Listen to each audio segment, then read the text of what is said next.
All right.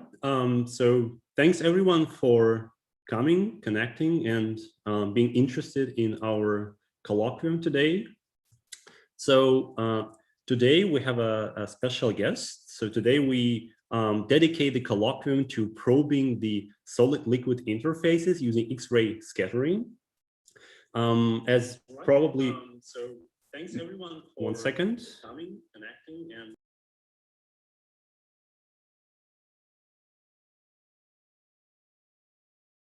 I guess I had a, okay. So as you probably know, there are very few characterization techniques that can really achieve the true surface sensitivity, but at the same time, be capable of accommodating a liquid environment so that you could do these experiments in situ. So surface X-ray scattering is one of such techniques, and it particularly stands out in the studies of electrochemical processes and electrochemical interfaces.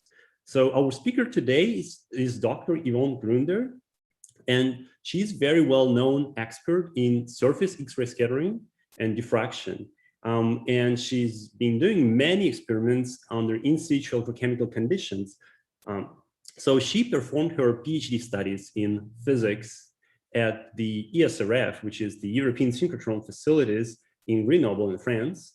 And since 2013, she's been a Royal Society Research Fellow. And she currently works in the University of Liverpool, carrying out the research with the surface X-ray scattering. So with that, let me pass the microphone to Yvonne to present the talk. Thanks. Thank you very much. Thank you for the nice introduction. And thank you for giving me the opportunity to present this talk. So I'm going to talk mostly about in-situ surface X-ray diffraction, and which is quite different of scattering, but it's, so what you need is crystalline substrate, but I'm going to come to that in a moment. So I'll give you a bit of an outline. So my first half of the talk will concentrate on giving a real introduction, hopefully, to in-situ surface X-ray diffraction. I'll try to present some background and some basics of like what the technique can tell you. I'm giving some key examples, which are by no means complete, and I've mostly chosen them because I think they're the ones which illustrate mostly what I'm saying. So there might be other ones, don't get me on that one. And the second half of the talk, I want to concentrate a bit more on what we can actually learn about the electrochemical interface beyond the structure analysis. And the main three things I will sort of concentrate on is the electrolyte structure, which is quite a nice way of actually getting the structure of the double layout. And recently there's been quite a lot of progress. The substrate effects itself. So what can we actually learn from like atoms moving or things like that about the electrochemistry?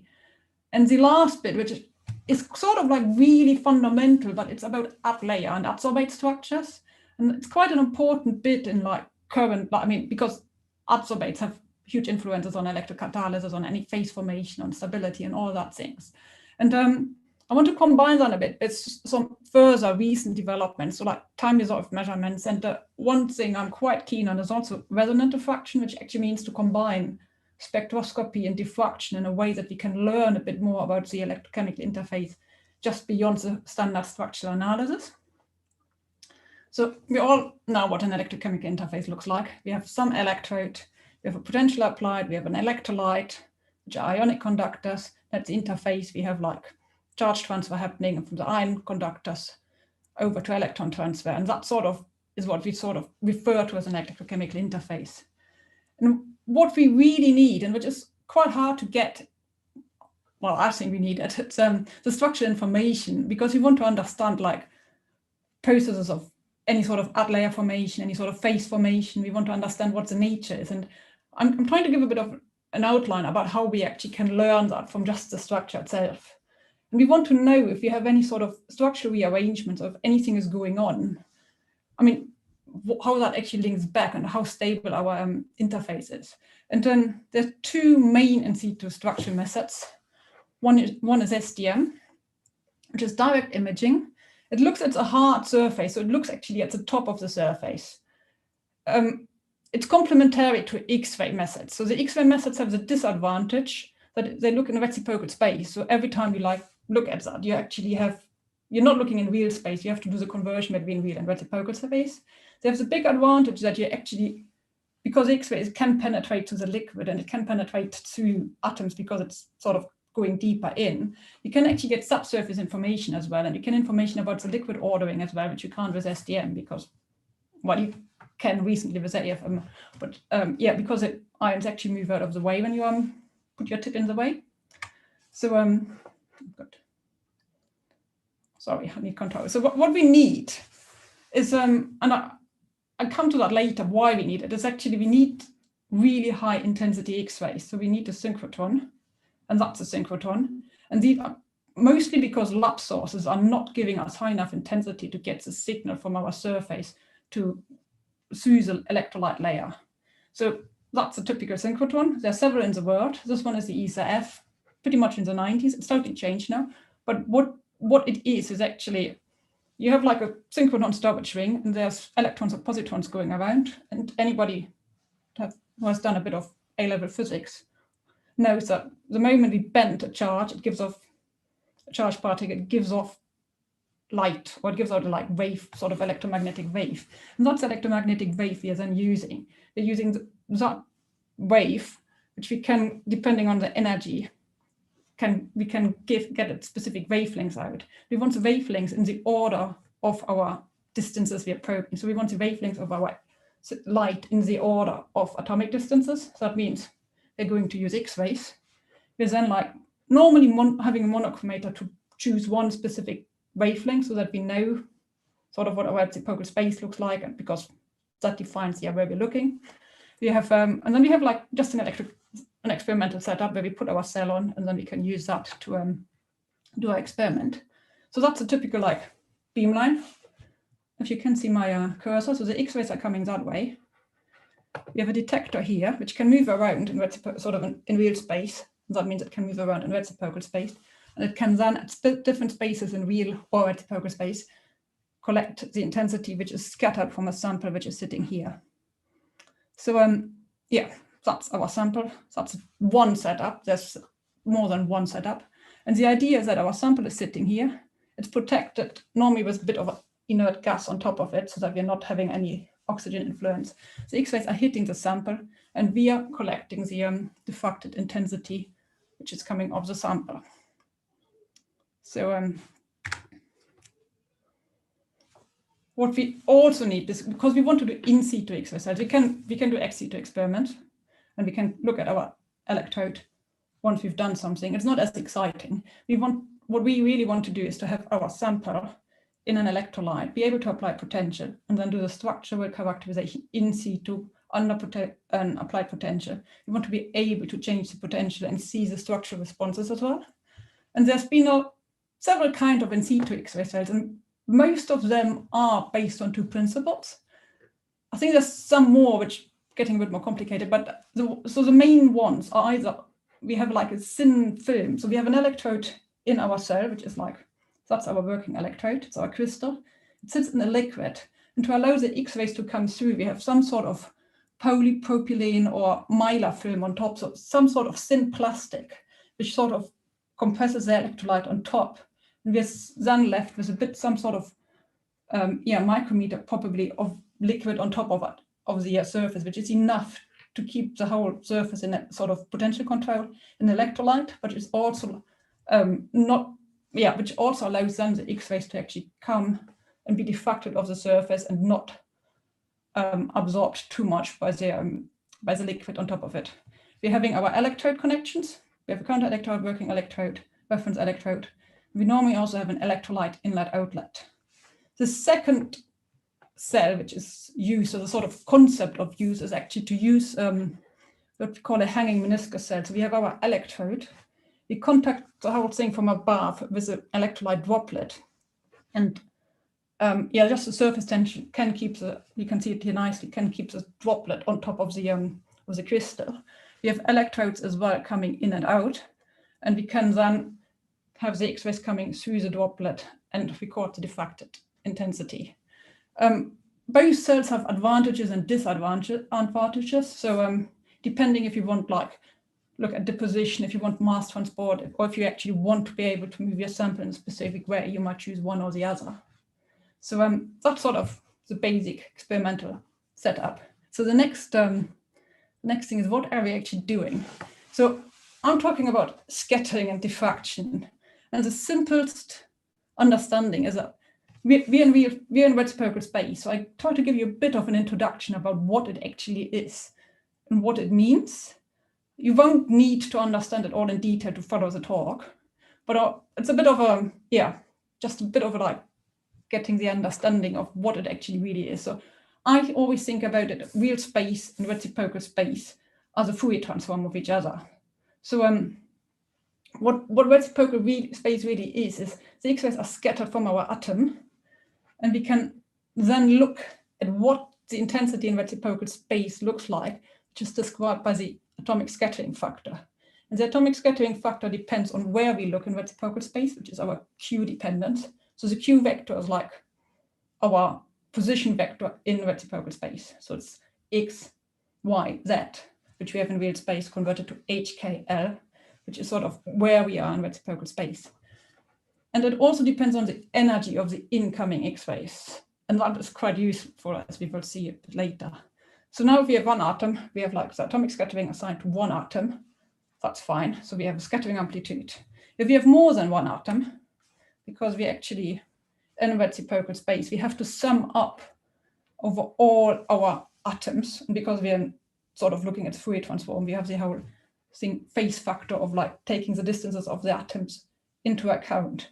And we all know that if we have a like 3D crystal and we sum up over all the atoms and we sort of assume an infinite crystal in all directions, we end up with back points. So if our crystal is infinite in all directions, we have the back points, and we can deduce the well-known Bach's law of diffraction.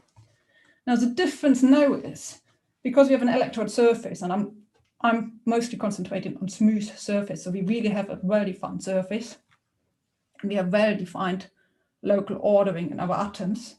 To learn how to change the slides on here, we actually summing up the atoms in all three directions, but in the Z direction, or sort of normal to the surface, we have a very smooth termination of the surface. And if we do the mass, we're actually not summing up from minus infinity to infinity, but we are summing up from minus infinity to the surface position, which we can put at 0. And what we then see is we have, also because it's Fourier transform, we have a big plane sort of surface, Fourier transform, that we have like these watts in reciprocal space coming up normal to the surface. And because of the in-plane order, they actually go through what the back peaks are, and the intensity is coming off this sort of normal to the surface.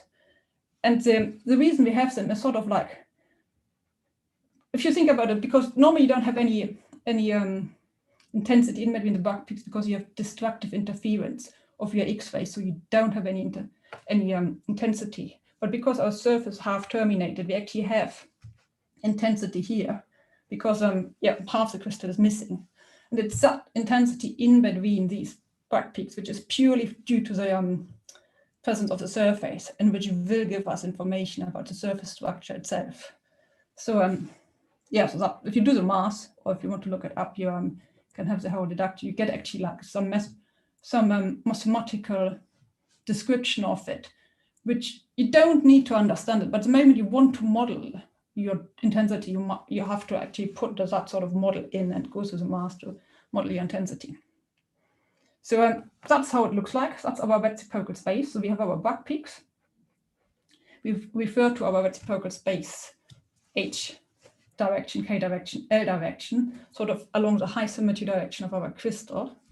And we have these streaks connecting these back peaks. And if we scan along one of these peaks and sort of record the intensity, what we expect is something looking along the lines of something like that. So if you have a perfectly terminated crystal, which means like we take our bulk crystal, we cut off half of it, so we have a bulk terminated crystal, we would get something like a black line.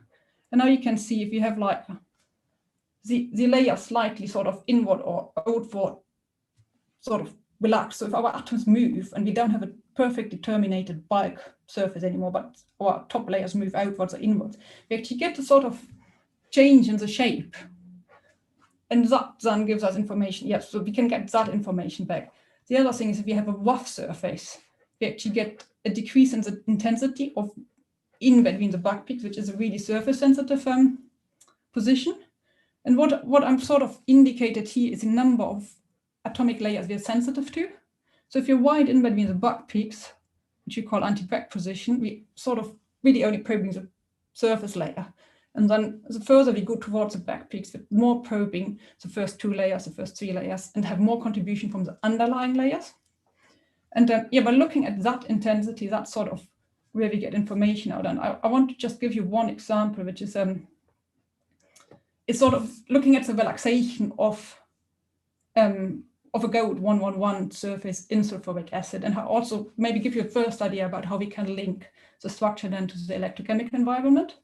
So if you have a gold 111 surface in sulfuric acid, we know that at a specific potential we have sulfate forming, and yeah, so we get an ordered adsorbate layer. At a very negative potential, we get a reconstructed surface. I'm going to talk about that later. But in between, we actually have pretty much like, hopefully, nothing on the surface. So we have that region here, where we actually, yeah, we don't have the reconstruction. We don't have an ordered adsorbate layer on top. And what these people have done, it's quite interesting. So that's our CTR. And if you have an outward expansions of the top layer, you would expect something like a form like the red curve. If you have an inward expansion, you would expect something like a green curve. And you can see there's like these 2 positions close to the back peak, which is this one, where you can actually really see the intensity change. And that's where they're sitting. They're sitting at these 2, 103.5 and 104.5, which are these 2 positions I've indicated here. And they're looking at the intensity here, having recorded 3 CTRs in the potential region, about here, here, and here, to sort of really fit it and get the expansion. And then just sitting at these positions in reciprocal space and slowly stepping the potential. And you can see that, so you can then see that the intensity sort of changes in sort of encounter phase. So that position here, 103.5, goes down, and the 104.5 goes up. So you can actually see that you have an outward expansion at negative potential, and then slowly the intensity changes, which you can sort of, yeah, going down here. And you can see that that way you can follow the expansion of your top layer as a function of potential. I think that's that's quite a neat example, and very simple about what it can tell us. So the next thing we can also, or we should be sort of aware of as well. So yeah, as we have that's our reciprocal space, that's our crystal. We now know that if you have nicely terminated surface, you get our crystal truncation rods. Now, if you have a surface and we start growing something on top, or we're having a phased formation, for example, we form an oxide layer on top, these things can be epitaxial. That means you actually have a crystal of a different sort, which is sort of epitaxial aligned. And that means that will give us different sort of back peaks in reciprocal space. And what will happen is these will then just overlay in reciprocal space. And by probing the positions of these new back peaks of a layer formed on top, we can actually deduct the epitaxial relationship of these layers. So that would be really useful if you do something like heteroepitaxial growth or things like that. The other thing we can form, and I'll go into that a bit later as well, is an ad layer. So if you have one monolayer sort of forming, and it has a different surface symmetry, we will get a contribution of that ad layer as well. And because the surface symmetry is often in ad layers, so you have like a larger ad layer than you actually have a surface unit cell. You get, because you're in reciprocal space, so everything big goes small. So the big unit cell goes smaller in reciprocal space, and you get these sort of streaks in between, now coming purely from the ad layer and not having any contribution from the substrate. And that can be really useful if you want to follow ad layer formation. So yeah, so the next thing is sort of how chemical sensitive are we in with surface X-ray diffraction. And the problem is we are not chemical sensitive at all. So we have an atomic scattering factor, which is sort of describing how much our atom is scattering the X-rays. So that is normally sort of proportional to the atomic number. So if you have atoms which are close to each other, they're gonna scatter pretty much the same way. We also have what's contributing is how much we're getting from the surface scatter is the coverage or occupancy of our atoms at atomic position. So if you have like half a coverage, so say we have half the atoms missing, our intensity will go down. But that also means these are actually correlated, and I think I explained a bit more. So and the other thing we also have is if you have a statistical or sort of some statistical disorder, our atoms are not quite at the position, we can have thermal motion or disorder, then we also have like another factor here, which is the so-called Debye-Waller factor. And these three factors are actually just sort of like, I mean, this one has a Q dependence, so we might be able to get that out. But it's the difference between atomic scattering factor and coverage occupancy. They're quite linked. So these parameters are actually correlated. And the problem is that if you, for example, have if you deposit like copper and gold or something like that, you might be able to model our copper as gold with a lower coverage or occupancy. So it's not unique. I mean, we don't have it unless we know what we have on the surface. We will not be able to model exclusively the intensity, because we will actually have that correlation. So we will be able to model a copper surface nicely with a gold atomic scattering factor. And so that's a bit of it can be a bit of a problem if you want to look at alloy formation, if you want to look at like phase formation of a different material on top of another one. So there's one way around, and I want to just slowly mention it, because you have so that's our atomic scattering factor. We've seen we have sort of the structural sensitivity, and normally if you do a structural analysis, we keep the energy sort of constant. So we choose the energy, and we just record the scattered intensity. What we can do is actually to change the energy, and that's going back to like what X-rays or like what X-ray spectroscopy uses. At specific energies, we will knock out some of the electrons of the atoms, and that means the X-rays will be absorbed. And that sort of, because they are not all scattered, some of them will then be used to get rid of that electron and excite the electron, and that means they will not contribute to the scattering or diffraction. And we can use that effect by actually going close to these edges and sort of change the contrast of the scattered intensity coming from each atom. And I give you one example for that, which is, I think it's quite neat actually. It's also one of the earlier ones. So it's looking at the chemical sensitivity. You have copper UPD layer on platinum 111. It's an halide containing electrolyte, so you also have chloride on top.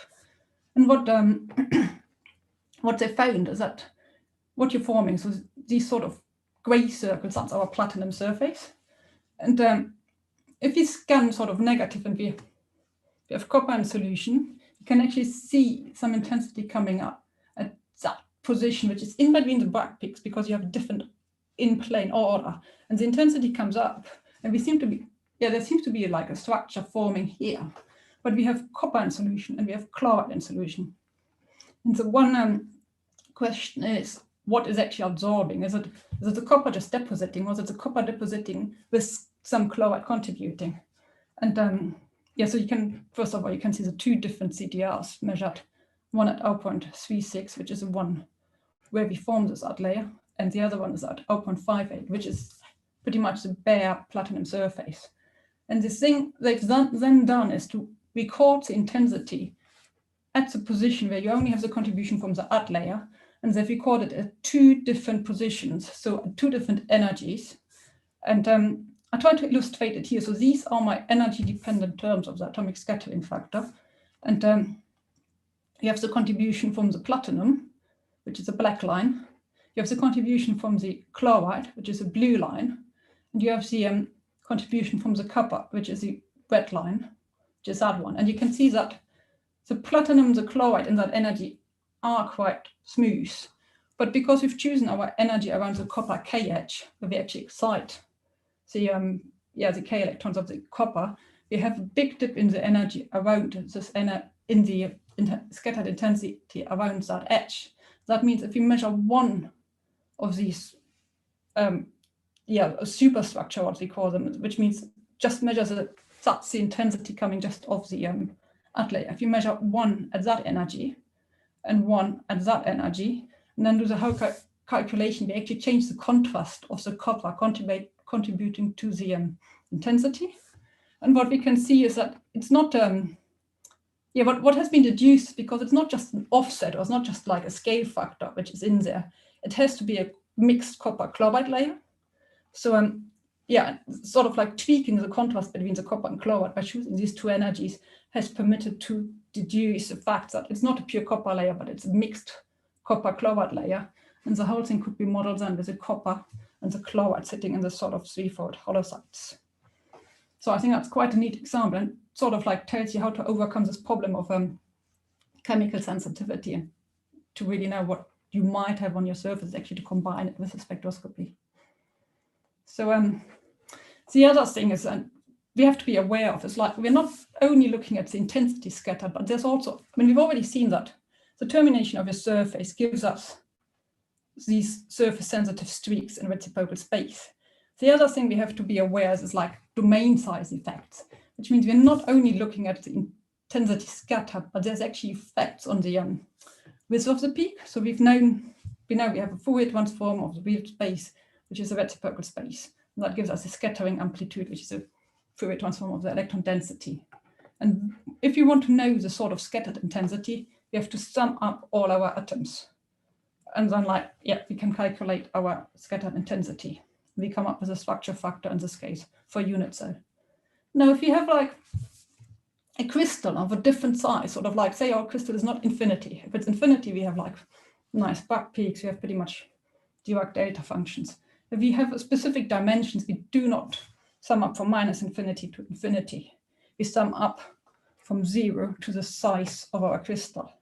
And that means we're not getting like these Dirac delta functions, but we're actually getting like a form factor, which represents the size or the domain size of what we're having.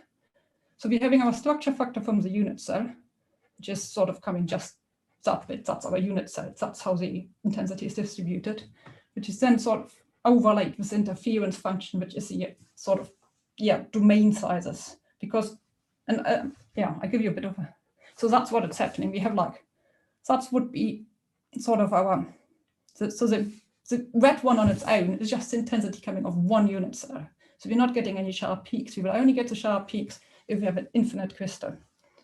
Now, if you have, if you only look at our form factor, which is sort of the that bit, which is just sort of the like narrowing down due to the unit cell sort of constraint of the sizes, we have the we actually have the black one, and what we're measuring is a convolution of both. So we're measuring the structure factor of the unit cell, but the width of the peak and the height of the peak is reflected by the size of our crystal. So if we just, that's one example. So that's just showing you the difference in intensity and peak width you expect from like 5, 7, and 10 unit cells. So you can see like the smaller the crystal, the broader your peak, the lower the intensity, and the larger your crystal, the peak sort of sharpens up. And that can be quite useful if you want to look at stability effects, if you want to like see like domain size changes, or if you want to see crystalline changes. And I have one example where it's actually sort of given us quite a bit of information, but we also have to keep in mind, like, I mean, that sort of peak broadening depends on the domain size, but it can also depend on mosaicity, which is sort of like, if your crystal is not perfectly aligned, if you sort of get angular disorder. It can also depend on lattice parameter variations. We can have strain stress effects. And the other thing to keep in mind, it can actually just depend on your experimental setup and the way you're measuring. So it could be that you're just measuring sort of like you're measuring your peak, you're like scanning the slit through it, and you're just measuring the convolution of your peak with a slit. And if your slit is too big, all you will ever measure is the slit size. But yeah, so that's sort of the example I had in mind, because I talked you through it. So what this is about, it's like copper 111, an open molar phosphate buffer. It's pH 8, and what we've actually done is we try to like find out what's going on, because it's one of those systems which is actually quite relevant for CO2 reduction, and like copper is an amazing catalyst. And it's also quite interesting because you get like OH, so oxygenated species adsorbing. So that's our CV. And just to I think that's the red one is actually the experimental conditions. That's our CV. We get peaks here and we get peaks here. We then set the surface sensitive position, so right in between the Bragg peaks at the anti-Bragg position, and we monitor the change in intensity while we scan the potential. And we can see that our intensity is going down, and then our intensity is coming back up the moment we scan back over the peak negatively. So something is happening, and yeah, we believe it's adsorption of an oxygenated species, which sort of changes the coverage of the surface and mimics sort of a rough surface because you have the oxygenated species sitting there, and therefore our intensity is going down. So now we have different data sets, and it depended a bit always on the preparation conditions. So we had a perfectly nice surface which was perfectly reversible, and you can see our intensity every time we go sort of up over that peak is going down, and if you will go back negative, our intensity is coming back up. And that's the two differences. So we have these two peaks, sort of pretty much the peak is going up and down, up and down. And we have another system, and I call it with oxygen, because that was actually where we were not as careful in making sure we have not oxygen in solution, and we could link it back to like not holding the potential probability, not transferring the crystal. So what we're seeing is we have an intensity, and when we go positive, our intensity goes down. And then we can try all kinds of things. We can go negative again, and the intensity is not going up again. We're not quite sure what's happening, what's the difference between these two are. And then we looked carefully at the peak width, actually, sort of full width half maximum of the peak. And what we could see in the position where it's absolutely reversible is that we had our peak width wasn't changing, so which means our domain sizes weren't changing. They were just having the structural changes, but the domain size itself was not changing.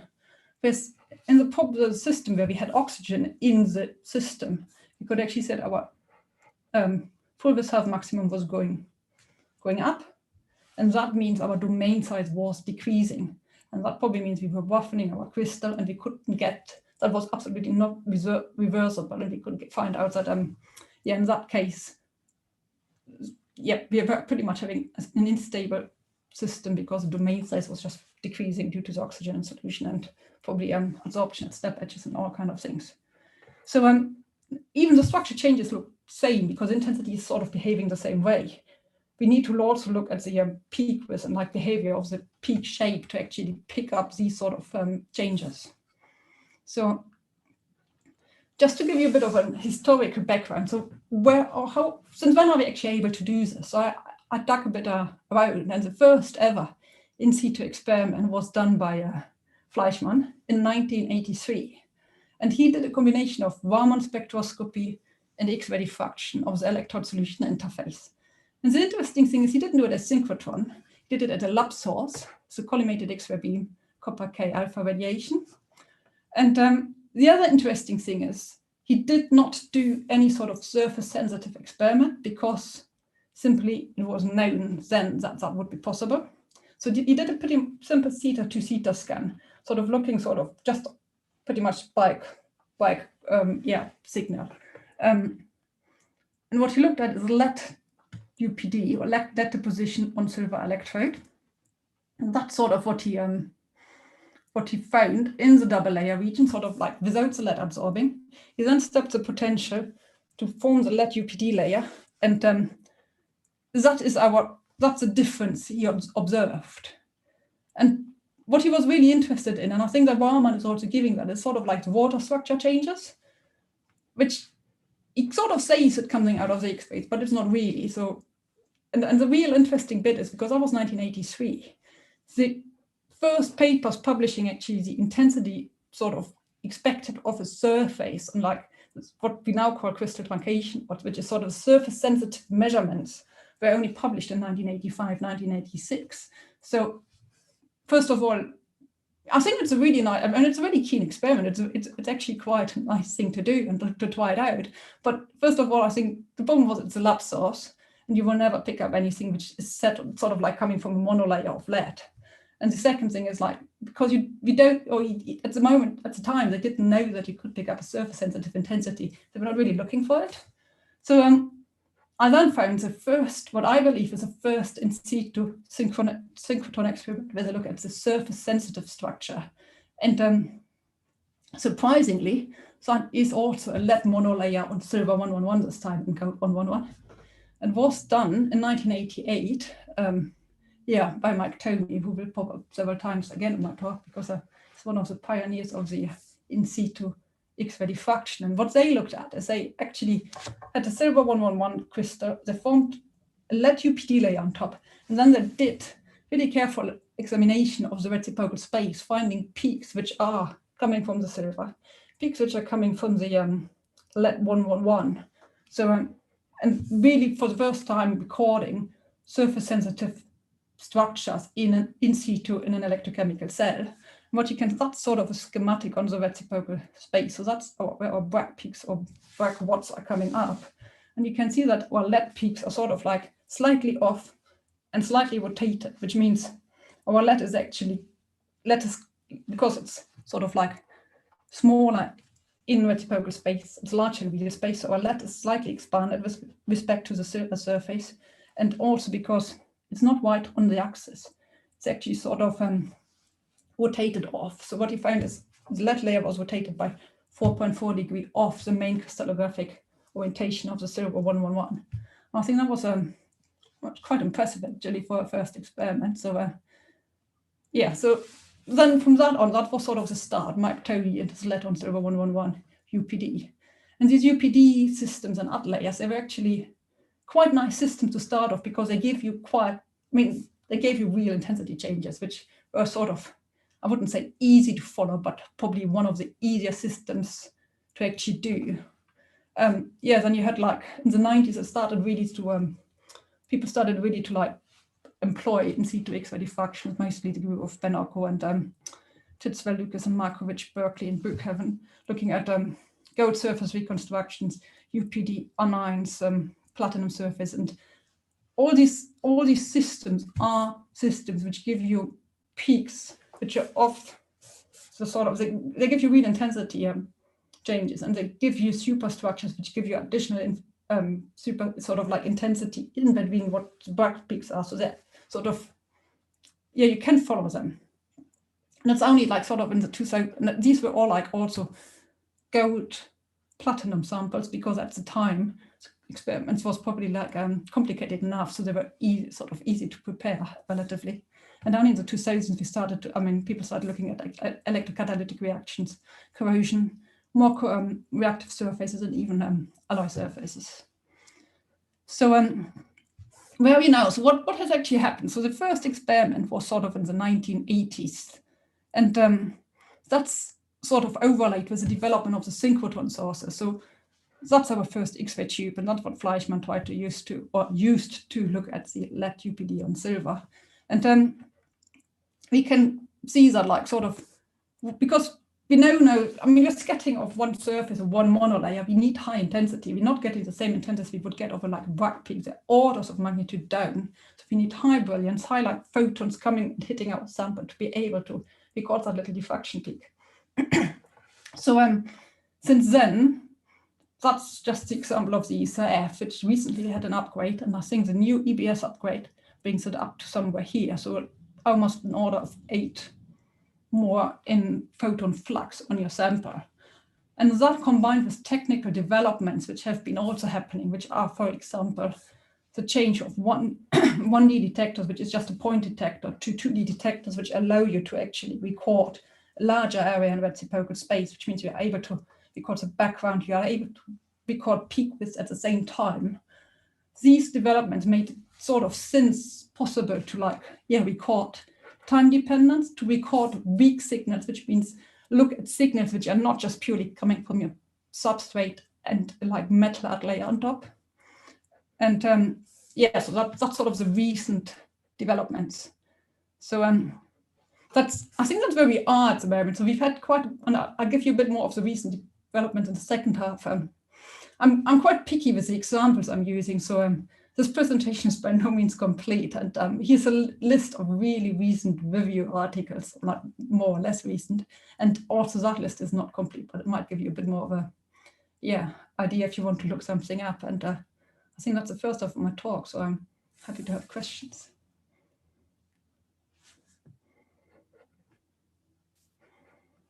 Thank you, Yvonne, for a great introduction into this field. So now the audience is unmuted, so you guys can ask questions.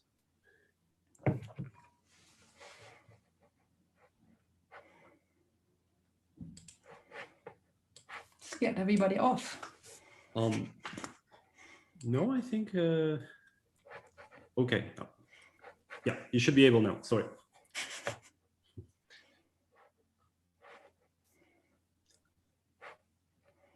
Maybe I will start then, just to make sure that it's still going. So you've been showing mostly the examples with a rather, I would say, heavy elements. Is there any limitation with regard to the Z number of the element or the number of electrons on the shell when it comes down to the sensitivity of the CTR experiments?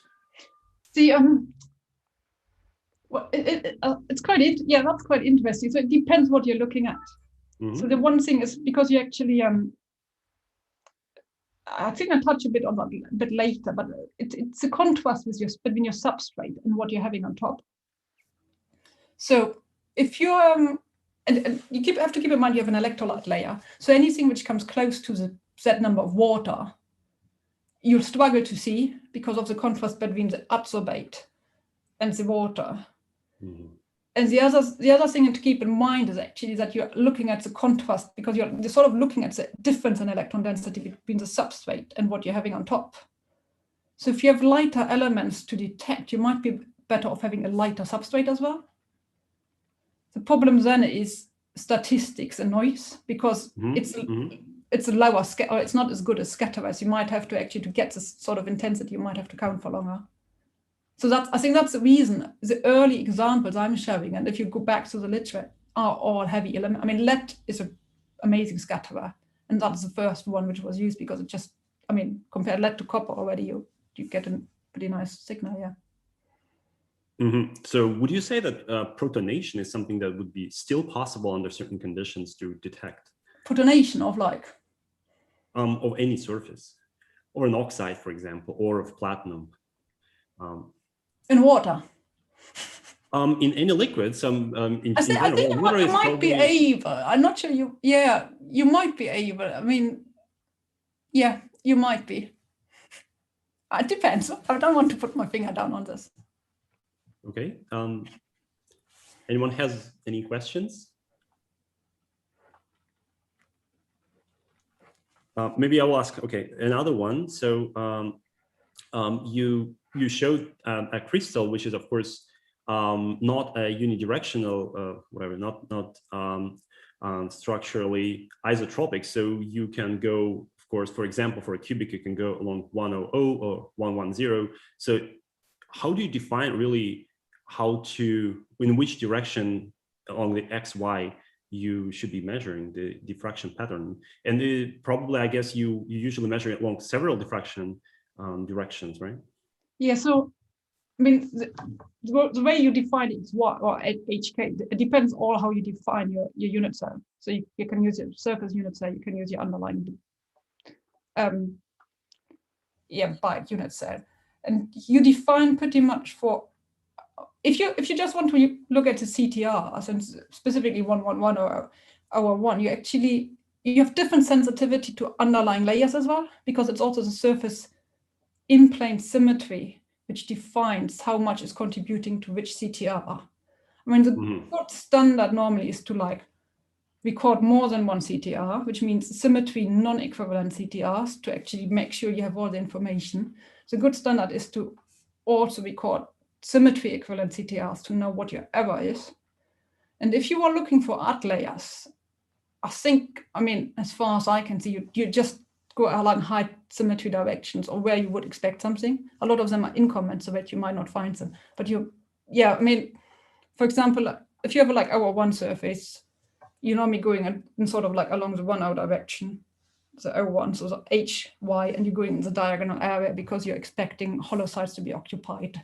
And I mean, the other thing you can do is if you sort of expect a specific superstructure or specific structure to model in advance to see where your intensity should pop up and where you actually would, I mean, because it could also be that some of them sort of like, you could have destructive interference, which means you think it's a specific superstructure, but that specific peak isn't very much showing up. I see.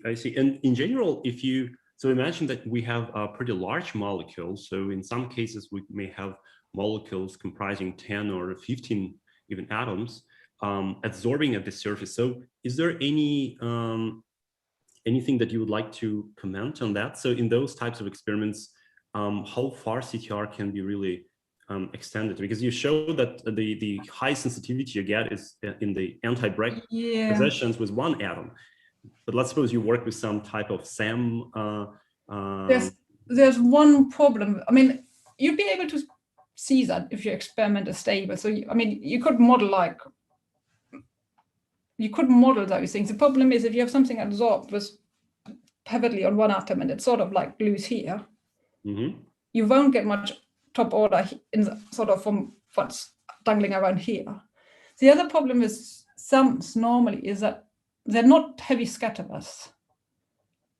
And the third problem is, and I haven't touched on that, and I think everybody who does in-situ X-ray diffraction tries to avoid this, is that you get beam damage quite heavily, because what you're having is you have this electrode surface and you're shining X-rays on that. And we've seen if you're above an edge, you're actually exciting electrons. And in electrochemistry, it works quite well because you're actually applying a potential. You're in equilibrium. If you have some molecule, any sort of like organic molecule, these things are often not conductive. They're light elements. You're above the X-ray edge often. The problem is if you start destroying these molecules with your X-ray beam, they won't self-repair. And I think that's more of an issue than actually the real sort of disorder. I mean, I'm not aware of a real X-ray in-situ experiment. I know of people, and I'm not saying names or anything, who've tried it, and it's just they're not stable in the beam. And I think that's one of the issues to keep in mind as well. That's very interesting. Okay, and maybe you can finally comment on the time of these experiments, because there are different studies we can find where the times were accelerated significantly by moving to much higher energies of X-rays, but they're not everywhere available. And for conventional, if I put it this way, conventional synchrotrons, you have the range of energy that require you to do a pretty long scan to really collect that rod, or to extract the data properly. So so high energies help because you're actually compacting your reciprocal space, which means first of all the motor movements are smaller. If you go to really high energies, you compact it so much that if you have a 2D detector, you can see much more of your reciprocal space. So you can pretty much see almost everything in one go. So the time has already quite improved since the first experiment, because what you really normally want to, if you do a full structural analysis, you don't want to just measure the scattered intensity along the L direction. What you really want is the integrated intensity to give you the real sort of, we've seen you have the peak and they have a peak width. And the problem is this peak width depends on where you are in reciprocal. So if you go up higher in L, these peaks normally can border. But it's a whole, because your sample has a slight mosaicity angular mismatch, and you want to record the whole intensity coming off your crystal. So if you go up in L, you might lose all that, unless the divergence of your beam, which is like angular sort of spread of your beam, is larger than sort of your angular sort of disorder of your surface. So if so in the first sort of experiment, I remember one CTR, which is one measurement, took about 2 hours. The development of higher energies, the development of 2D detectors where you can actually record the background and maybe just do some walking scan, sort of like intensity, where you record the full integrated intensity and sort of like normalize it to each other, has helped. So now you can record them on a standard beamline, surface diffraction beamline at non-high energies, I would say in half an hour. But that still means a full structural characterization in 2 hours. And that's why sometimes it's useful to just pick a specific point in reciprocal space to sort of follow any time or potential dependence if you know how that's behaving, or like. Sure. So it means that you should know very well what exactly you're measuring before any measurement. Well, as it should be the case everywhere. All right. Any other questions that the audience can ask? All right, maybe we can continue then. You want? Okay. So the next one is a kind of bit of a personal sort of view of where we are and where we're going. And I mean, we've just mentioned sort of high energy and timing experiment. I'm not really picking on them because they are just sort of technical improvements. What I want to concentrate on is what we can actually learn about the electrochemical interface beyond sort of structure analysis. So what has sort of give you a bit of an overview what it has helped us to understand so far about what the electrochemical interface is and the properties, and yeah, sort of some further recent developments. And most of these recent developments are actually due or made possible by the recent technical development, which means we get higher intensity and we get the detectors who allow us to do these experiments. So the first thing I want to talk about is electrolyte structure. It's not such a recent development. It's actually quite nice because it allows you to like probe sort of like any ordering in the electrolyte with respect to the substrate. And yeah, I think that sort of structural characterization is the only method, apart from maybe these recent AFM measurements of ionic liquids, where we actually can see really the structure of the liquid. So this is taken from a really, really nice review article by Paul Fenter. And he's also done, which I'm not going into, some really nice recent experiments of cation condensation at interfaces. He's not an electrochemist, and what he's looking at is mostly mineral sort of electrolyte interfaces. So yeah, that really describes the whole background of it. So the idea is we have an interface that's a water mineral interface, but it's not dissimilar from a water soluble electrolyte solid interface. So we have like our substrate. We have this really well-defined order, which are our atomic layers. We then have some sort of like interfacial sort of near-range order, which is due to the presence of the substrate or electrolyte. And later on, if further we go away, we just have sort of the bulk density of our water electrolyte. And then what X-rays are sort of able to do or sort of trying to do is because we have actually some near-range order, which are sort of like layered orders, but not as ordered as atoms. So that can actually affect the intensity we are recording. So one thing we have to keep in mind that is any sort of water ordering here doesn't have the in-plane order, sort of like the order into that direction, which our crystal has. So this one will only show up in the one CTR, which does not depend on the sort of in-plane order, which is a sort of what we refer to as a specular CTR, which is the 0, 0. So our H and K is 0. So that's sort of like the model. You have like your atomic layers, which give you your Bragg peaks. And if you only have a substrate, that is your CTR. So now if you have like some sort of layering on top, and that's where like the contrast comes in sort of, and yeah, so what we're actually seeing is like we can have an error function, or we can, if you just have like some sort of like bulk water, but the density closer to the surface is actually decreased or maybe even increased, we sort of expect our intensity variation sort of low L, so that's sort of the effect we're having, and that's sort of our structure factor just of the error function, which we are sort of applying as a model for the electron density for something like that. The moment we get a layer profile, sort of, if we get like sort of cation ion or like, yeah, any sort of like double layer effect where you actually have near range order close to the interface, or like water dipole sort of, you might be able to pick it up, and because you sort of have that near range layers, and we know that the moment we have like these sort of density peaks, we can get something like Bragg peaks. So in this case, we get quasi-Bragg peaks, which are giving us some sort of like, you can see here sort of like the first peak, which is sort of pretty much dependent on the distance of that sort of layer profile. And that affects the CTR in an asymmetric way, which you would not be able to model. So any sort of like atomic movement. And it's also a concept which is quite often used if you look at like people doing liquid-liquid electrochemistry, where you really pick up on these sort of like layers close to the liquid-liquid interface. So worth actually looking up. So yeah, the main thing is we need a good contrast, so which means actually we need a contrast. We need something which is not too heavily scattering, but something which gives us a contrast. So I think I touched on that already a bit in the earlier Q&A. So the first one who really picked up on it, it's Mike Toney again, I'm sorry. He did a silver 111 surface, and he looked at this surface structure and sodium fluoride electrolyte at 2 different potentials. And if you look at the CTRs, which are the ones which are sensitive to the in-plane order, you can see the difference in the two, it's the 2 different potentials here, which is pretty much not much. But if you go at the one CTR, which does not depend on the in-plane order only, so you pick up anything which is sort of ordered in the L direction, but doesn't have the order in the in-plane, you can see the intensity changes here.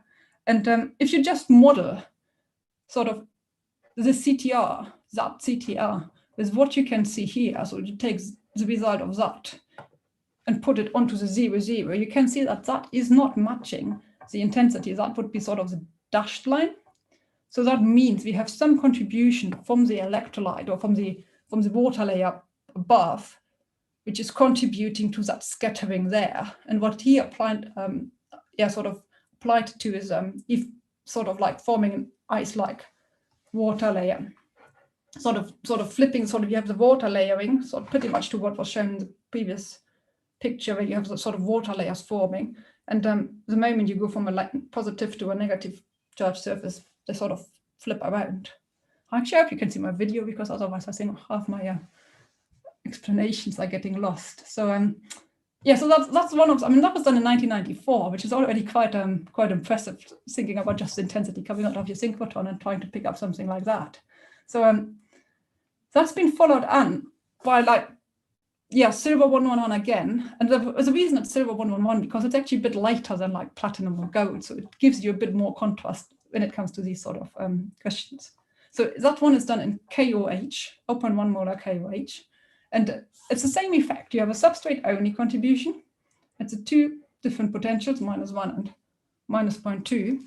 And if you look at the 0, 0 CTR, which is the one where you don't get the in-plane ordering from the like, where we get the in-plane, you get the like atom layers as well, but anything which doesn't have the in-plane ordering is contributing in addition, which is not showing up in that one because you're relying on the in-plane order. You actually get these sort of like, intensity distributions. And it's really nicely shown up if you actually look at you have the 2 potentials, and you look at the ratio of the data. So you can see if you look at the substrate only, that's our ratio. Whereas if you look at the specular CTR, and we look at the ratio, our changes are much larger. So we're actually having some additional contribution, which is not just the atom's relaxation, so similar to what we've seen earlier on the gold. Depends. So the changes here are just sort of the relaxation, but that is actually linked to the change in the electrolyte layer on top, which you can see picking up here.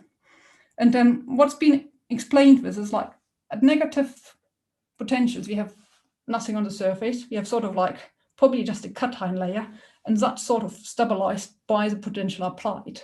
So we have sort of near range hovering of the sort of positive, sort of weighted cations hovering due to the field applied, sort of the electrostatic field at the surface. Whereas if you go positive on silver, you get wage adsorption. And wage adsorption is quite, because it's sort of adsorption on the surface. It's you can't really pick it up. It's probably not commensurately adsorbed, but it's also similar sort of to water, so you won't be able to pick up wage. So you have wage adsorption, which you can only pick up like sort of in a layering. And because you have a strong dipole, that sort of stabilizes the cations, and the cations are sitting actually further in than at negative potential. So that sort of gives us some insight into the double layer. And recently there's been like some more data, which I just for time reason can't really go into, is actually looking then because we know these changes now happen, and we can actually look at the time dependence and things like that as well, which is quite interesting. So that's sort of my introduction to electrolyte. I want to go to because I want to give you sort of the full overview about the electrochemical interface. I want to go to substrate effects. Just I know where I'm going, so I'm trying to push you in a specific way of trying to see where we can actually go with like all this.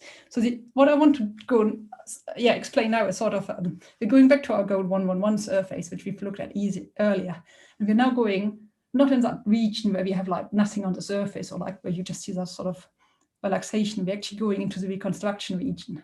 So what's happening here is when you have gold 111 and you have gold over 1 as well, which is my next slide as well. You actually, if you go at like negative potentials in pretty much any aqueous solution, when you have nothing adsorbed on the surface, this top layer is reconstructed. So you have like your gold 111, and at that potential, and also in your GBE or if you flame anneal it, you get this reconstruction where you actually push one extra row of atoms into your surface. So instead of like 22 atoms along that direction, you suddenly have 23. And that means the whole thing is sort of like, they're sitting much closer together than on the gold 111 surface itself. And this is an example by Benocco, 1992, where they looked sort of like, so what you can see then is you sort of like see your peak coming from the substrate. So that's your CTR, that's like in plane of the CTR direction. And because you're pushing these things a bit sort of closer together, and they're going in 3 different directions because you have 3-fold symmetry, you get these additional peaks around those CTRs in plane. And these are these peaks showing up here. And what they've done is they looked at the potential dependence in halide-containing acidic electrolyte. And what they could see is they could see a shift in the peak, which means the interatomic distance, so the stripe separation, is slightly changing. So the whole sort of like reconstruction and the nature of the reconstruction depends on the potential. So the moment you like sort of change the potential, the atoms sort of go a bit further out. And that's if you go towards the lifting of the reconstruction. And the other thing they looked at was just coming back to like my peak width. So they could actually see that the peak width itself was changing. And that means you're actually changing the domain size of the reconstruction. So that is sort of like decreasing if you go towards the lifting.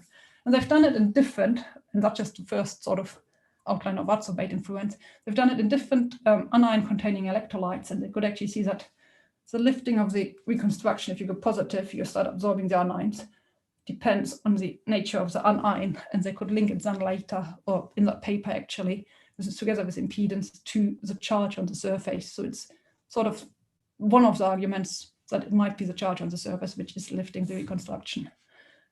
So now a bit more recent, this whole sort of like experiment was pretty much repeated in a similar way in alkaline electrolyte, 0.1 molar KOH, on the gold 111 surface and on the gold 100.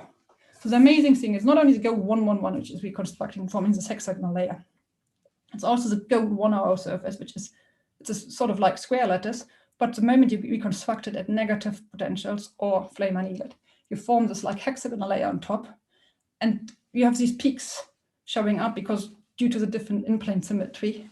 And you can see again these peaks forming here, which are purely from the top layer, which is only the reconstructed layer is actually for giving you rise to these peaks. And in both cases, you could see a potential dependence for the gold 111 surface and for the gold 100 surface of the peak position of your reconstruction peak shifting with potential. And it's quite amazing because the one thing I found absolutely amazing is that if you look at your gold spacing in the reconstructed layer, it is very similar for the gold 111 and the gold 101 surface. So it's compressed with respect to the pure gold 111 surface.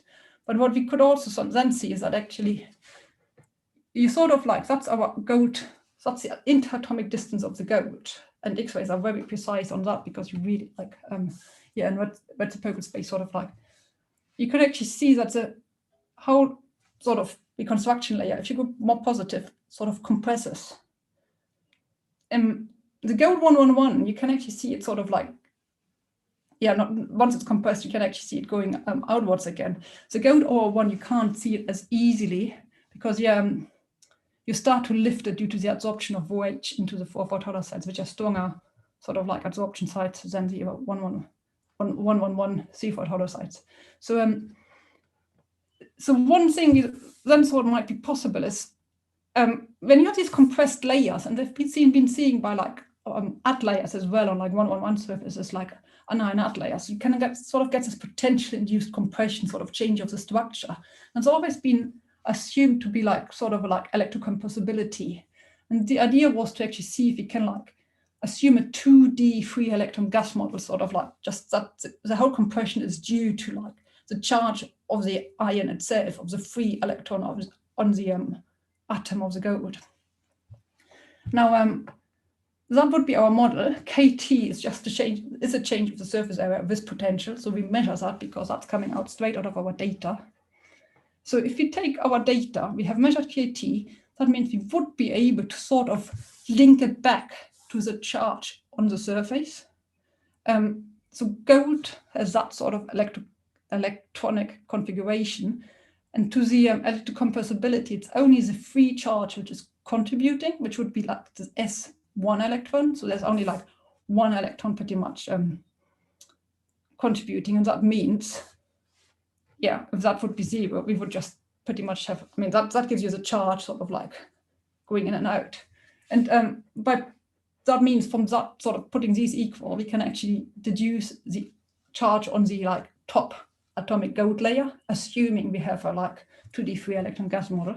And we can then see that that's sort of our charge we think is going on, or the sort of modification of the 1s electrons. So we can sort of change or explain the change in the electrocompressibility, sort of that one, by the charge or the occupancy of our free electrons, sort of valence electrons. So one more sort of intriguing result is that at the moment we put CO on the surface and CO adsorbs on the reconstructed surface, we couldn't see any change in that compressibility anymore. So that whole thing was compressed. So you couldn't see a shift with potential anymore. And if you followed it, our neighbor spacing was not changing at all, neither on gold 111, neither on gold 100. And the explanation is that probably either it's a CO, which is no sort of taking the change in the potential into account and sort of the dipole tuning, or we actually forming a hybridized orbital involving its s electrons, and they can't as easily sort of like be modified along the sort of surface anymore. So that's sort of like the substrate. It's not much on it because pure substrates in electrochemistry are pretty hard to get. We normally have something adsorbed, and I think that's the sort of like, I'm coming towards the end at some point. So that's the sort of effect I want to explain or sort of go into now. So it's one of the most standard systems being looked at because we form adsorbates, they have different structures, and they can be easily picked up with X-rays. So I'm just giving you sort of like a bit of background. There's a really good review article which is all on anion add layers on metal electrode surfaces. If you ever want to know any anion structure or any sort of behavior, it starts to get like 20 years ago, but it's still pretty much covering the full literature. So what's happening is you have your substrate and you have anions adsorbing. Normally, if you form an adsorbate layer, you can see these things have different symmetry from the substrate in the in-plane. So you can then normally pick up these sort of like structures by sitting somewhere, and you know that they're normally like halfway through between the Bragg peaks, or they're third between the Bragg peaks. And you can actually sort of pick these changes up with your X-rays, and you can see these things forming, and you can see these things like decreasing, and by looking at different points of metal-purple space, you can get a pretty good overview about coverages and structures. And the one thing which is sort of like intriguing electrochemists for a long, long time, it's sort of what is actually happening when you adsorb something on the surface. It's a really important question because these things are important for electrocatalysis, they're important for deposition, they're important for corrosion, they're important for like stability. And this is a bit of an overview of what Professor Schulze put together about the sort of ideas we have of what an add layer, or like, I think it's electroabsorption, could actually look like. Sort of, is it discharged? Do we have an ionic bond? There's this big question of partial charge. Is it a covalent bond? And I think X-ray sort of surface X-ray diffraction can help a bit to give insights on this. And I try to give you one or two examples about how we can actually like address that question a bit more. So the one system I absolutely love, and I've done like all my life now, it feels like it's highlight absorption in copper ore 1. And so that's the sort of like potential dependence in the structure and everything. So what we're having, that is our cyclic atomogram. And we can see we get some peaks. We have a bit of oxygen in solution, but we have chloride, and this doesn't really matter. And what we can do is we know that at positive potentials, we form a C2x2 structure. We can't go much more positive because we start dissolving the copper.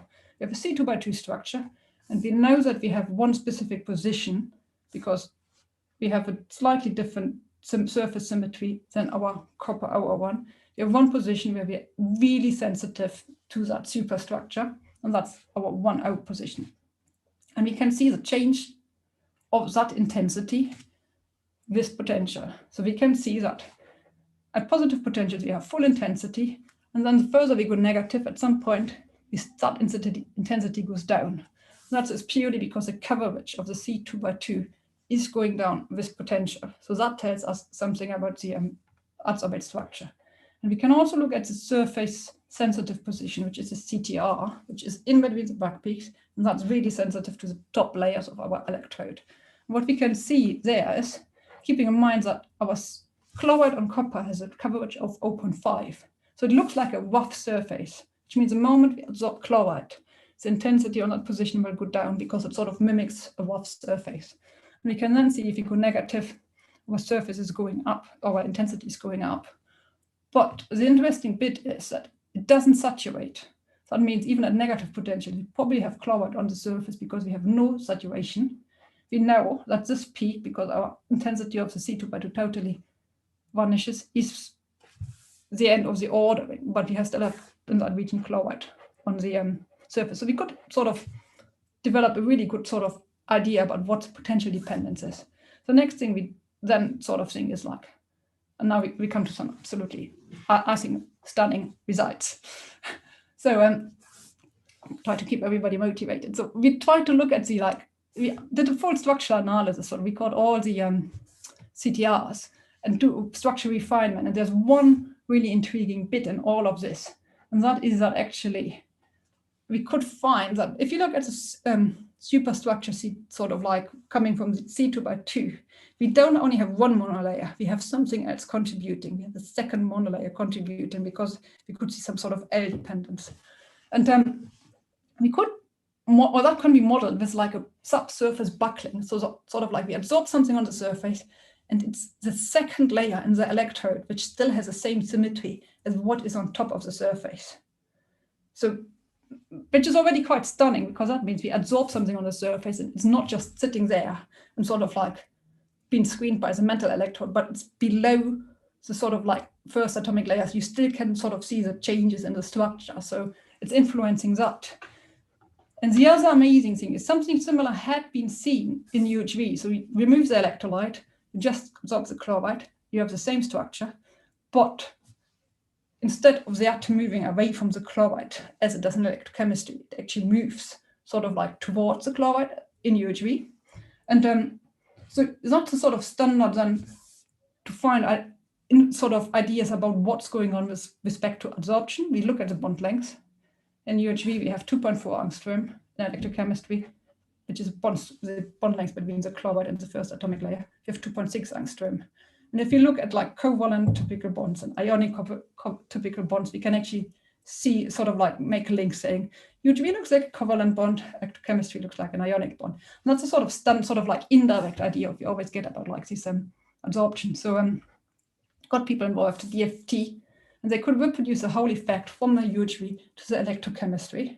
They could suggest that it's a double layer screening, inducing the difference in bonding, but never really said anything about the electronic structure or any, yeah. So just to go a bit further, we can then also look at bromide adsorption and gold over 1. You can look at which is, so similar structure. We have an O1 surface, we have an FCC O1 surface, we have the bromine. We have the same coverage, it's 0.5 monolayer. It forms a covalent bond, but the structure is different. It doesn't sit in the C4 tower side, it sits on the bridge sides. So we have clearly this pretty similar system, metal electrode, O1, with something absorbing on top. But the bonding of the absorption seems to be totally different because the structure is different. The bond length is not comparable even between covalent ionic, but the coverage is the same.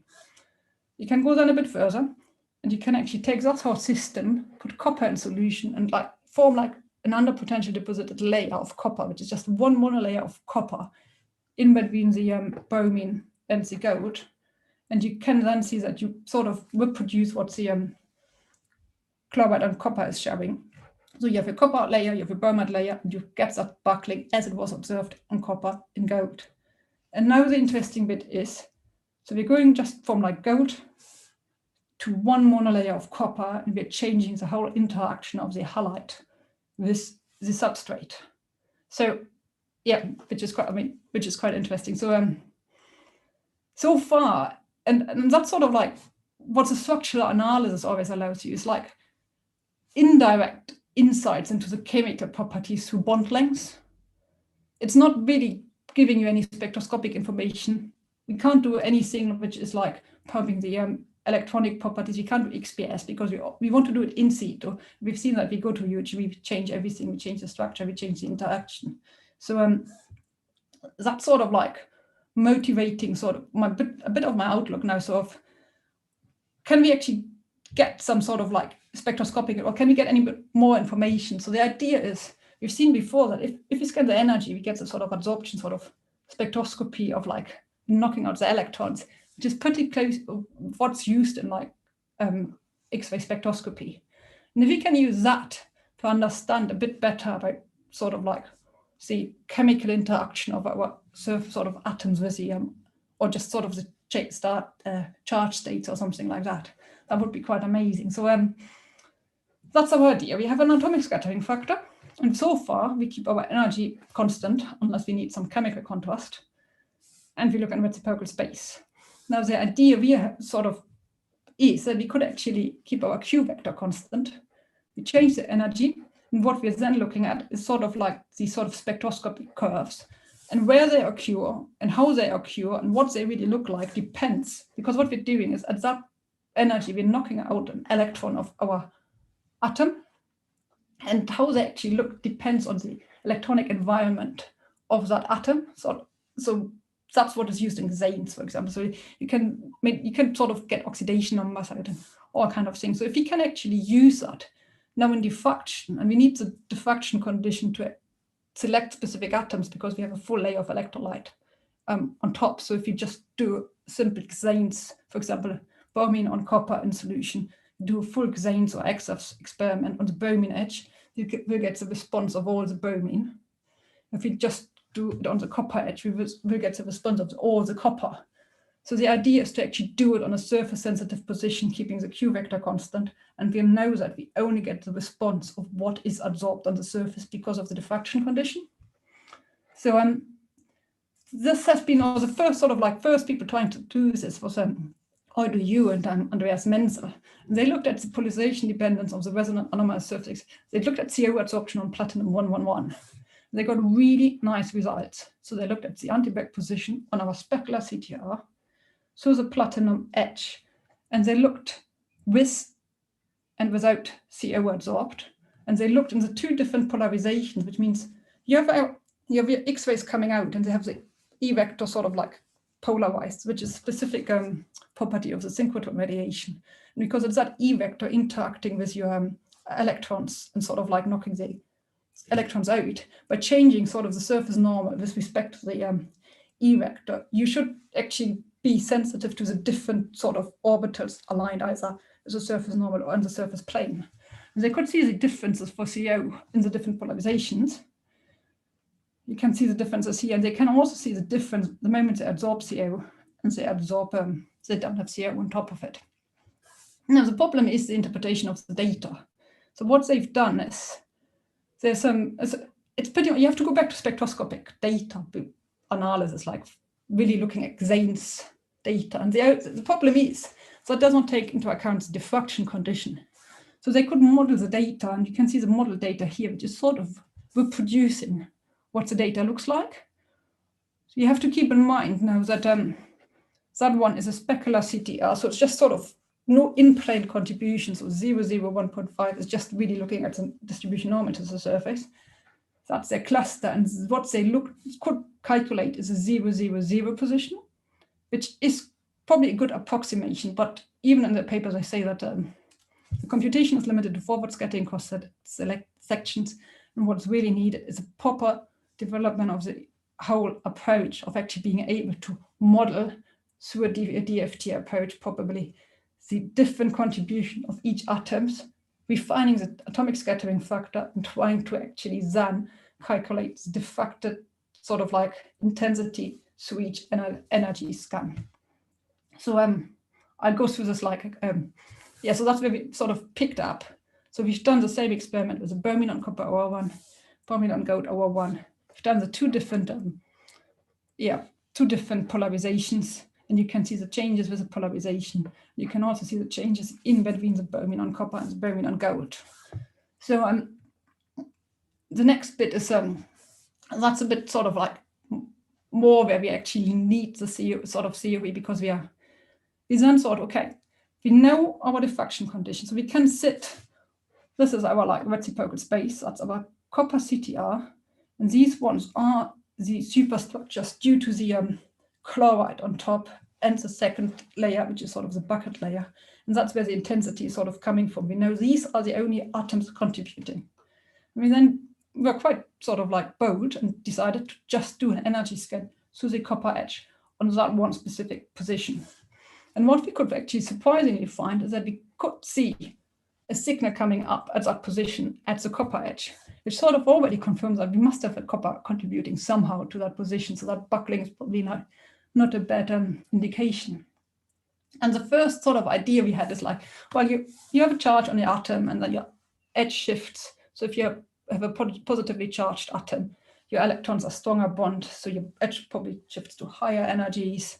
And that's sort of like the first hand waving idea we had, and could then model the so like structure factor diffraction, sort of like adding up the atomic scattering factors with like just sort of shifts in the edges. And so that's the sort of three models I made. The blue one is we have no charge difference. So that means the edge on our sort of like atomic sort of that edge we're seeing is at the same position for both copper atoms, and we would see some sort of signal like that. If we have like positive charge copper below the chloride, we would see something like that. And if it's the other way around, we would see something like that. So sort of indicates that maybe we have a positive charge on the copper underlying the chloride. So one problem still is that the whole fine structure we're not taking into account. So yeah, we probably need to go back and get some theoretical development. So that's where that's sort of like where we are at the moment. So not quite yet, maybe a bit further. So we're using the whole like, it's a program called FDMNES, and it's Yves Joly in In-situ, which has like modified his program, which is used for spectroscopic analysis, which is using a self-consistent calculation, which means we have our full crystal.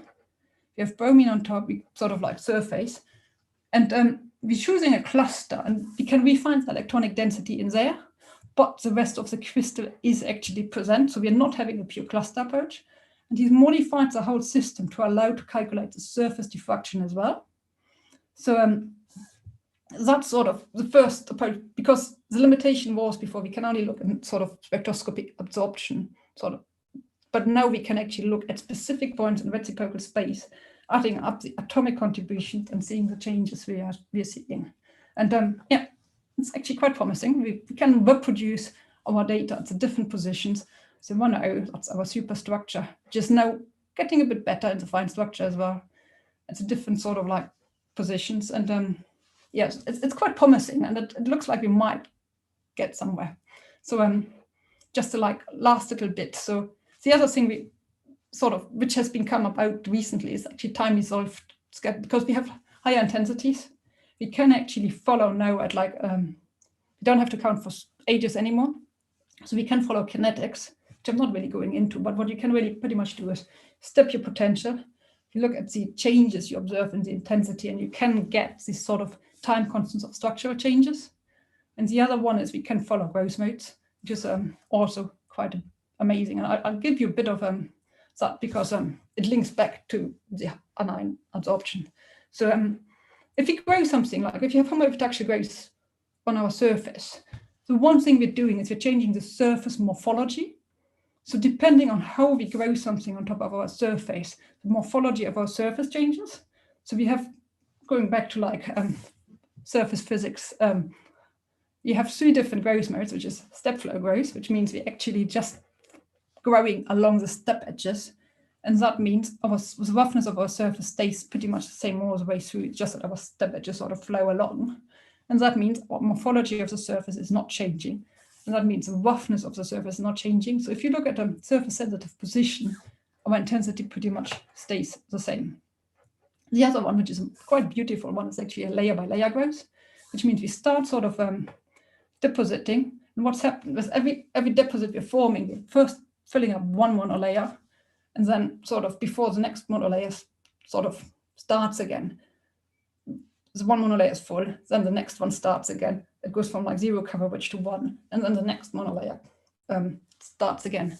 And that means we're constantly changing the roughness of our surface from 0 coverage over half coverage to full coverage, and then so on. And that means we actually see, because we're quite sensitive to the roughness sort of development or morphology changes, we can actually see oscillations giving us really the coverage of our top layer. And that means you can follow that process really nicely with surface X-ray diffraction. The third one is a 3D growth, and that is just pretty much like resulting in a rough surface. So we start depositing, there is no interlayer mass transport, and what we're ending up is with like just cluster growth and a rough surface. That means our intensity decays over time. So now we can follow sort of like with copper electrodeposition. We did copper in 2 different copper concentrations, and you can see that at specific potentials you get these growth oscillations. You can see if you go from 1 millimolar copper chloride to 5 millimolar copper, it's actually perchlorate, your oscillation period goes from 8 seconds, 5 times higher concentration, to sort of reduces by a factor of 5 to 1.6 seconds. If we go to higher concentrations, we get CD growth, and it just, our surface just dies because it gets really rough. And so what can we actually learn if we do that? So we did that in chloride containing electrolyte, and we've seen that the chloride coverage depends on the potential we are looking at.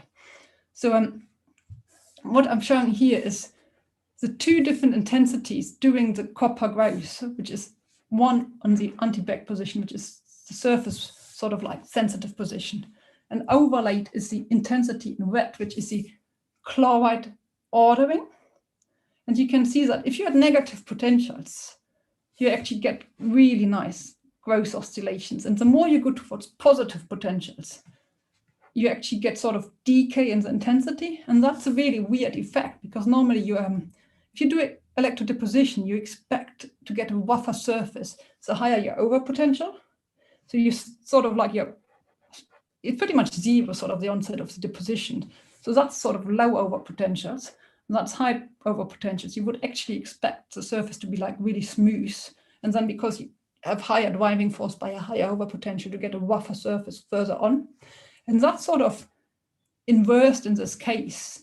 And it's directly sort of linked to the chloride being adsorbed, probably like hindering the deposition. And also because you have, as we've seen, you probably have quite some sort of charged dipole moment, which might influence the whole growth. So if you look at like sort of effect on surface smoothness, you can see actually that's a change in the intensity, sort of like at the end to the beginning. So you end up with a really sort of like rougher surface at like more positive potentials, which is less over potentials. So yeah, that's sort of trying. I mean, it's trying to link.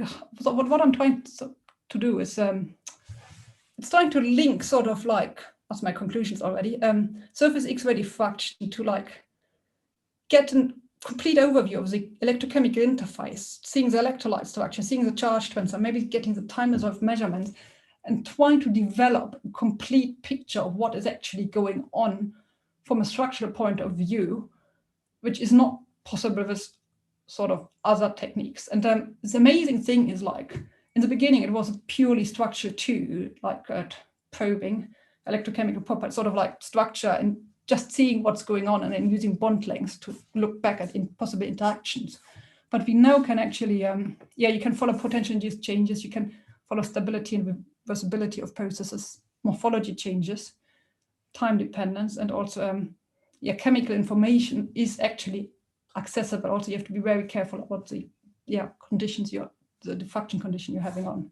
So that's sort of like what I'm trying to get at. And I think the problem, I mean, it's like, I mean, there's probably more questions in electrochemistry, and I'm sure that there's different ways of like experiments we can think about of actually employing them, especially if combining them with sort of spectroscopic, other spectroscopic approaches might give you a really nice full view of the electrochemical interface. So last but not least, I want to thank a lot of my co-workers. So pretty much anybody I've ever worked with at a beamline. So the University of Liverpool recently, before the University of Kiev. I want to thank specifically people in Grenoble who have helped to like develop the program for looking at the resonance scattering, and anybody at any synchrotron, specifically at the ESAF as well. And I'd like to thank the Royal Society for funding and you for your attention. Happy to take any questions.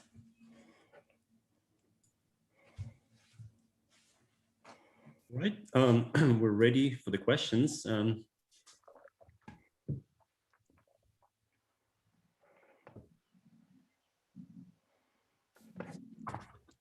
And maybe then I can start, so hopefully the audience will get prepared better now. I'm curious if this technique can be used to quantify the degree of disorder in the electrolyte close to the solid-liquid interface, because there's still quite a bit of discussions on which state the electrolyte is there, how well it's ordered or disordered.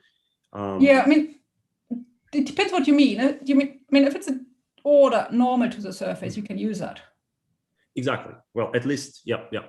Because what I mean, the way to do it, and it's pretty much in the model itself, because the way the disorder would show up is actually so because if you have disorder, you can either have like movement of the atom ions, or you can have sort of statical disorder, and that means that when modeling sort of your interface with like electrolyte layer, that would come out of the width of the peak from the electrolyte. So sort of what you would take in a substrate as like a de Broglie factor, which would be the sort of disorder or the thermal motion, is actually it's a mean square roughness, sort of like the movement of the atom. That is actually represented if you put like, even if you just put a Gaussian peak representing your ions in the width of that peak.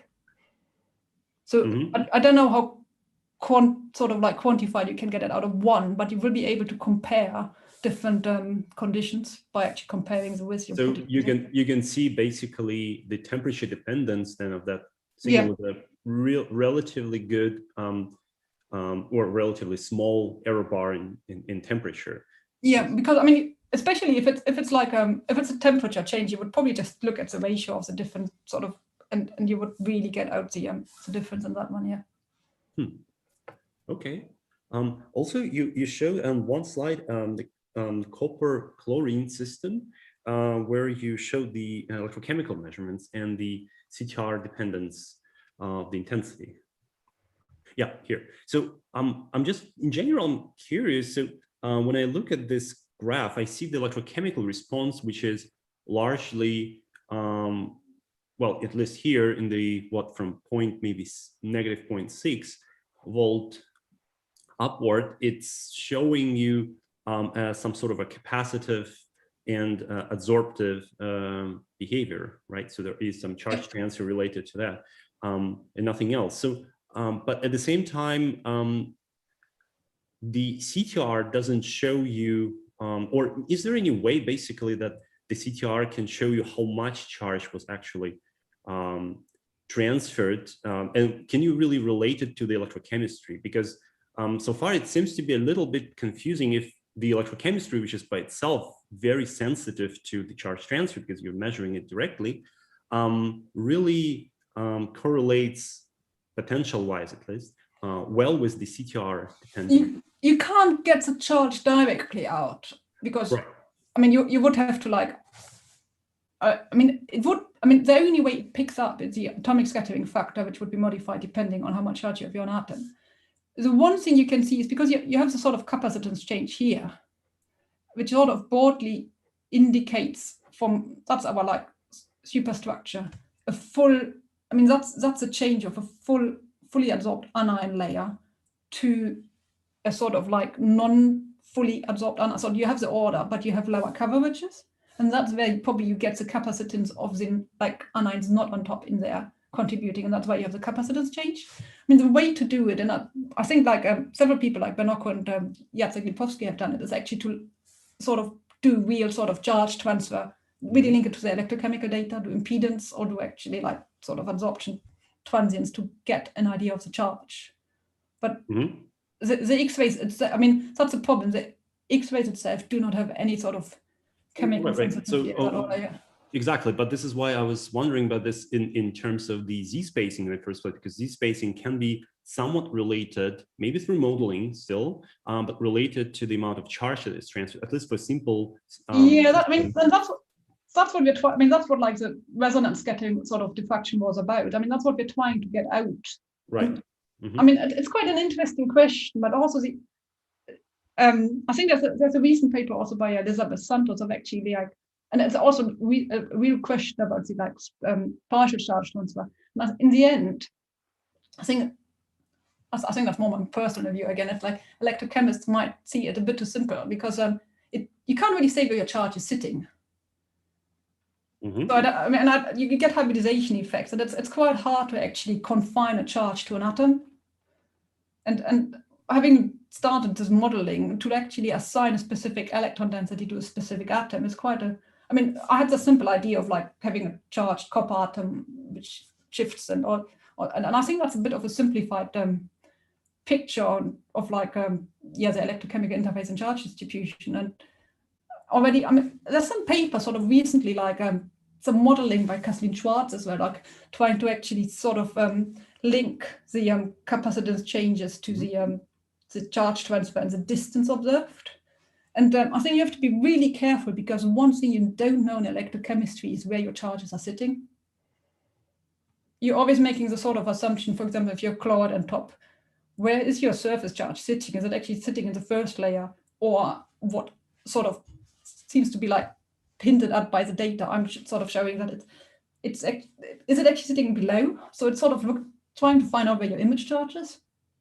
But in those cases, at least in metals, it seems to be more or less well, there is a consensus that the metals are presented by a fairly dense, if you put it this way, sea of electrons, right? So there is of course the place where you have a cutoff, but it's more or less well reproduced from my understanding, at least from the DFT results. So I could imagine that you can just intentionally move the surface atoms out a little bit in DFT, just fix them, calculate, and see the distribution of charge as a result. Yeah.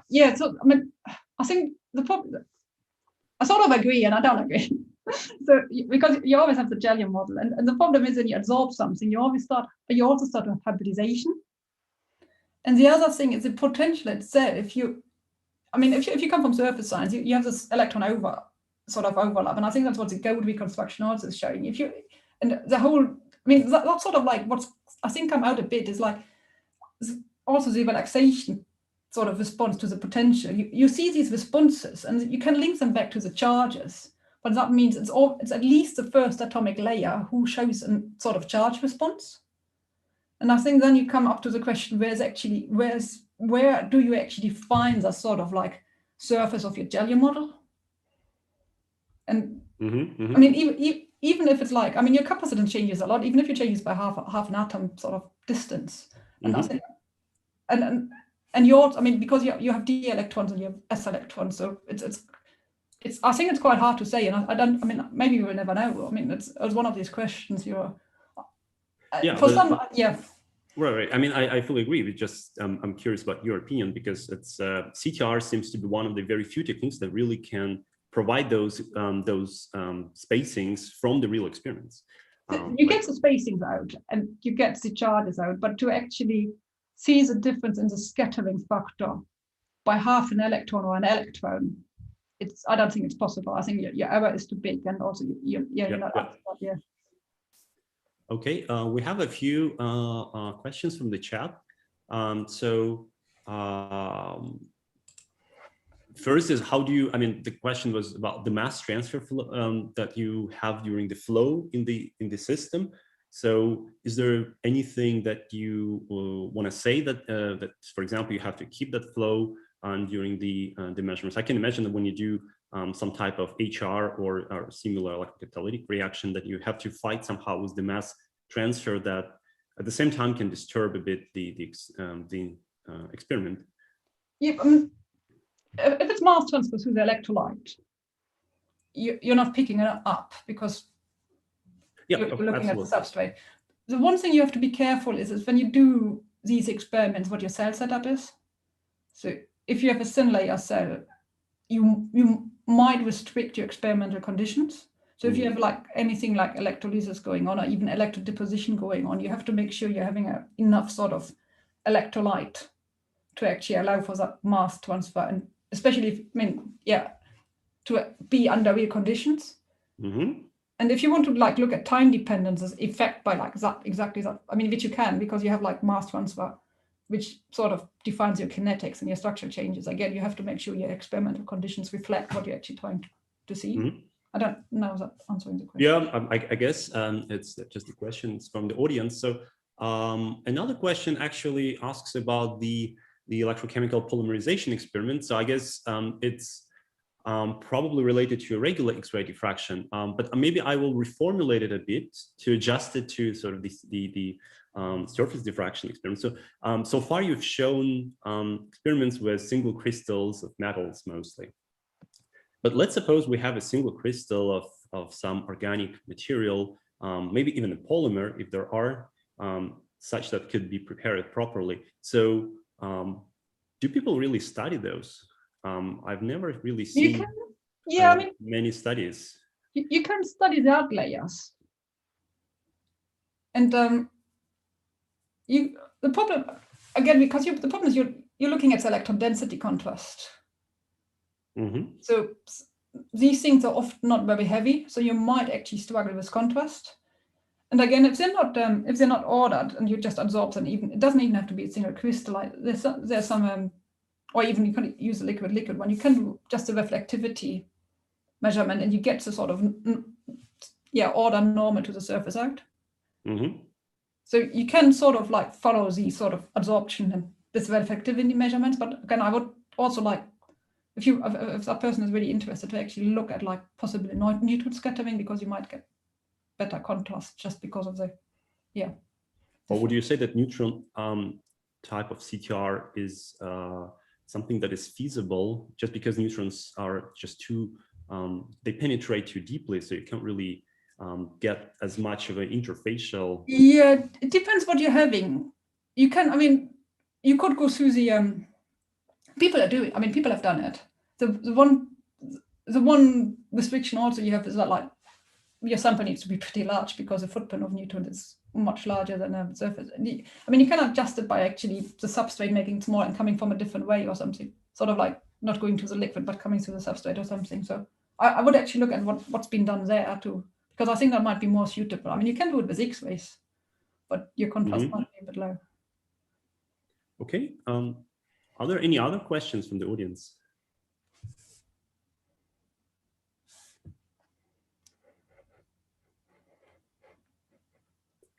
Well, okay. So if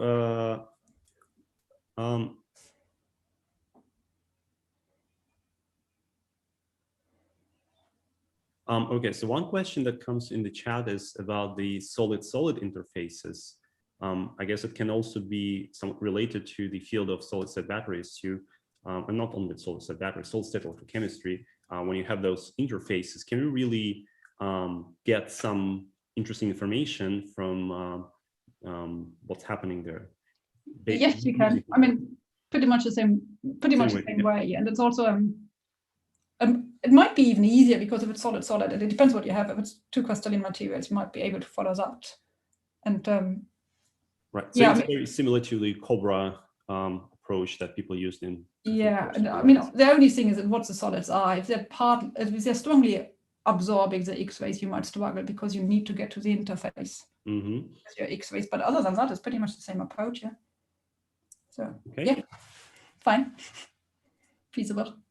All right. So okay, if there are no more questions, then at this point, let me thank our speaker again. It was a really great talk, and actually, I had a lot more questions, but you already answered all of those questions in your talk, so I had to cross those questions already. Thank you so much. So I see everyone next time. Hopefully, we'll have the next colloquium in 2 weeks from now. Thank you again, and have a good rest of your day.